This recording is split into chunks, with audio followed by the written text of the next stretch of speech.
Let's get back to the slides, and we were actually speaking about what was the mistake that was done by Benjamin Franklin. So that was the thing that we were talking about.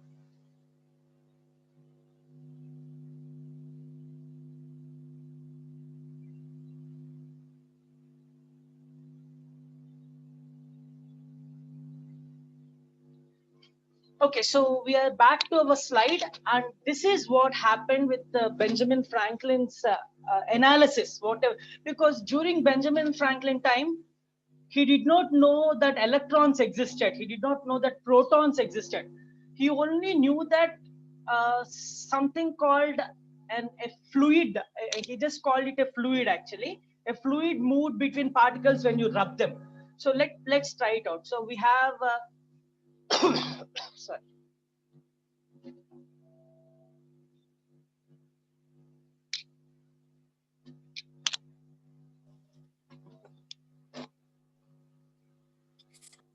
Right, so I have this glass rod. Let's imagine that's the glass rod. I will use a different color for the silk cloth.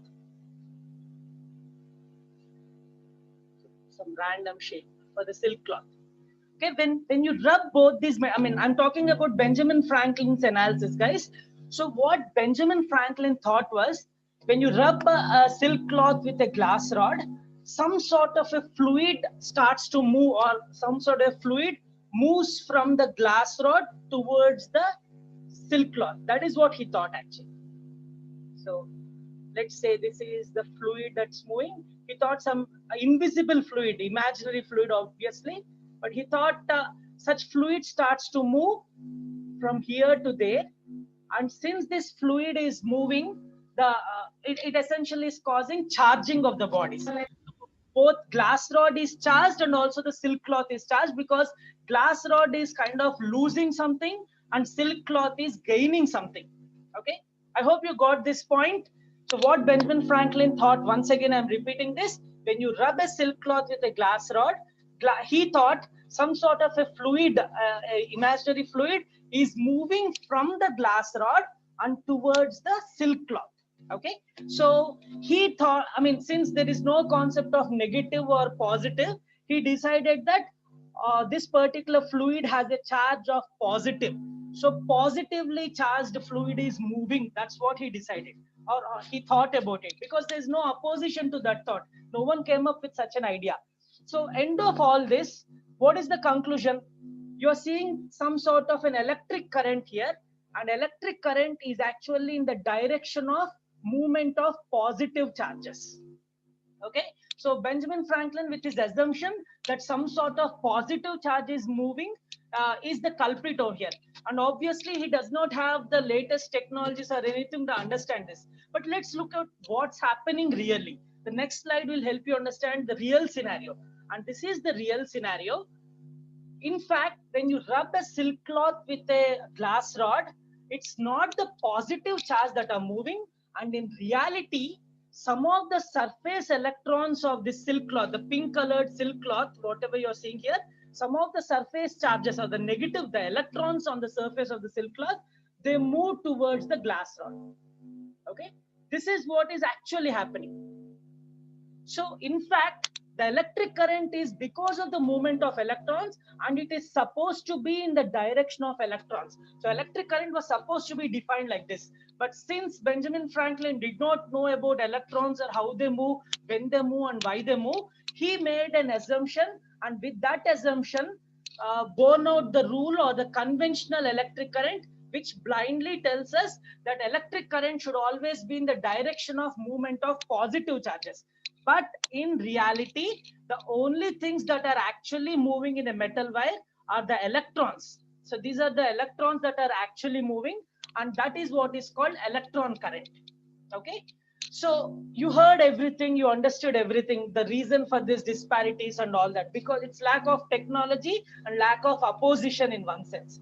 But right now, I want to conclude this whole discussion by telling you that from now on, whenever you hear the word electric current or current, your mind should only talk about current from battery positive to the negative. So current flow that is highlighted over here, the red colored one. So current is only from battery positive to negative. This is what you should have in your mind. Maybe back in your mind, in one of the chunks in your brain, you can actually clarify yourself.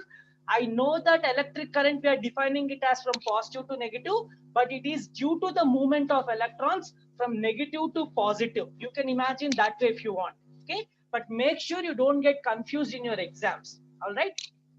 So that's about conventional current, electron current, and all those. Okay, so let's move on to the next topic. Guys, do we still need that break at 10:55? We already have a 10-minute break, right? During that shifting of Zoom, the Zoom meeting. Do we need a break again? Yes, no, something? All right, so some of you are saying no need, but others who are silent, they already told me that they need a break. I can hear your brain thoughts, guys. Yeah, we'll still take a break, but let's push it till 11 o'clock. We'll take a break at 11 o'clock, so 10 minutes from now. All right. So with that time, the concept of electric resistance can be addressed.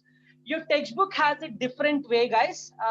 In fact, after talking about electric current, then came the potential difference, then the battery, then the electromotive force. This is the pattern they have given. And at last, after Ohm's law, they spoke about electric resistance.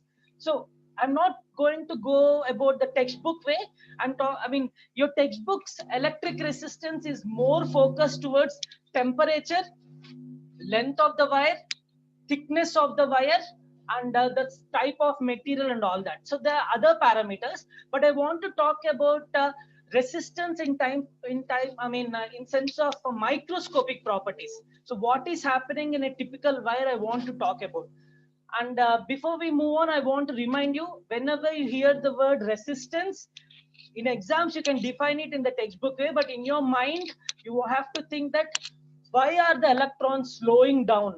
Why are the electrons moving fast? What is with the material that's making these changes? So essentially, you're actually trying to understand why the electrons are moving slow inside a iron wire or something like that. Okay, for that to understand, we need to understand some properties. So in a metal wire, electrons really want to go fast. Let's imagine they want to go fast.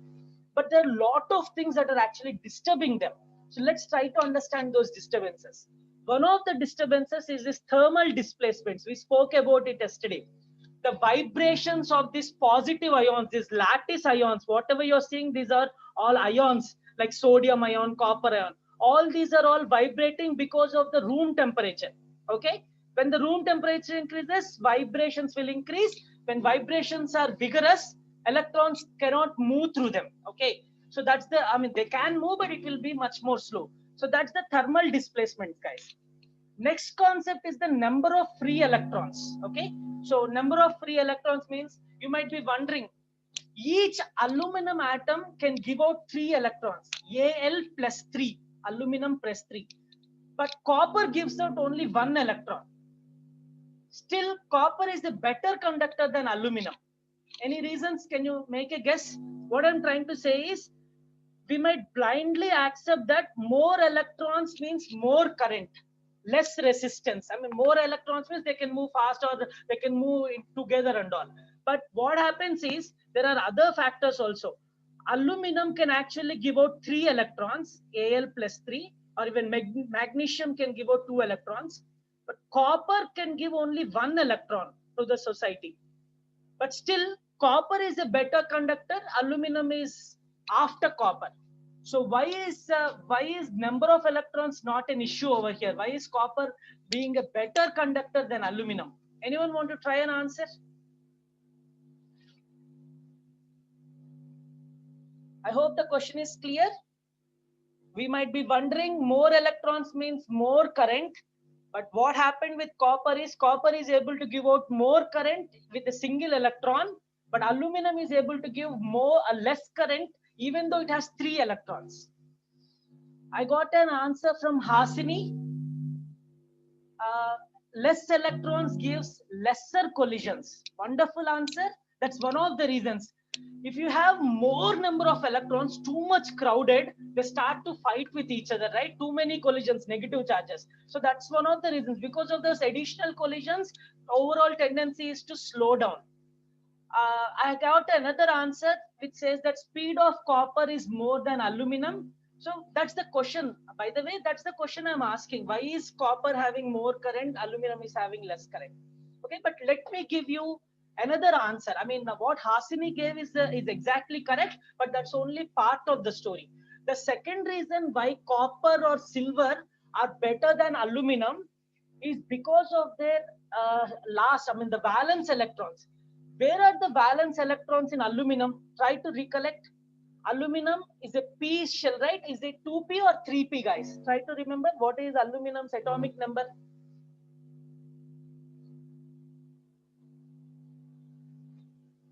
Guys, aluminum's atomic number 13. Yes, so it's 3p. What about copper? Copper, after filling 3p, we fill 4s and then we go to 3d, if you remember Abbas principle. Okay, once we fill electrons in 3p, then we go to 4s, then we go to 3d. So essentially, copper is at a farther away location. The valence electrons of copper are way far away than the valence electrons on aluminum. So essentially what it means is copper electrons can freely move around, but aluminum electrons are still binded to its nucleus to a certain degree. Okay. Once again, I'll repeat this, guys. So two reasons. One reason was given to me by Hasini. Too many electrons, too much of confusion, lot of fighting around. And second one is the valence electron of copper, the last electron of copper is essentially way far from its nucleus, so it can easily break away. Okay, but aluminum is too close to the nucleus, the valence electrons of aluminum. So even though they can break away, but in copper's case, they can break away with much more ease, with less voltage of battery. Aluminum requires a little more voltage of battery to break away. So these are the two reasons actually. Exactly, less nuclear attraction to the valence electron. Amrit just gave it in a very neat, polished sentence, whatever I explained. What Amrit told me was less nuclear attractions in copper, that's the valence electrons of copper. All right, so that's about electric resistance. But if you remember, we skipped something, guys. We skipped this scattering of electrons. Now, this is a lattice structure, right? And it's in fact very, very clean. No problems with that lattice structure. But sometimes what happens is such irregularities would happen. If you see this particular lattice structure, on the top, you have this extra column of ions, and in the bottom, you don't have that extra column. This whole thing is a neat arrangement of lattice structure. This whole thing in the top, the three rows are also neat arrangement. But altogether, there is this disturbance. Because of this change, there is distortion in these bonds. The metallic bonds are a little distorted.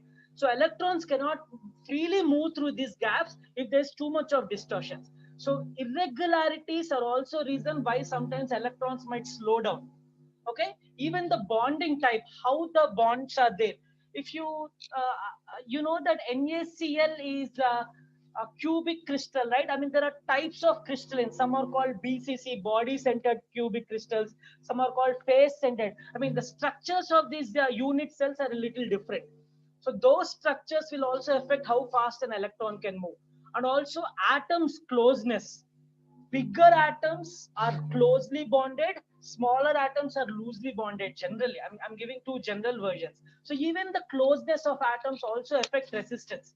So whenever you hear resistance, think about why the electrons are moving slowly, and all these reasons correspond to electric resistance, guys. So we actually covered out of four main topics, we covered two topics. One is the electric current, and then we talked about electric resistance.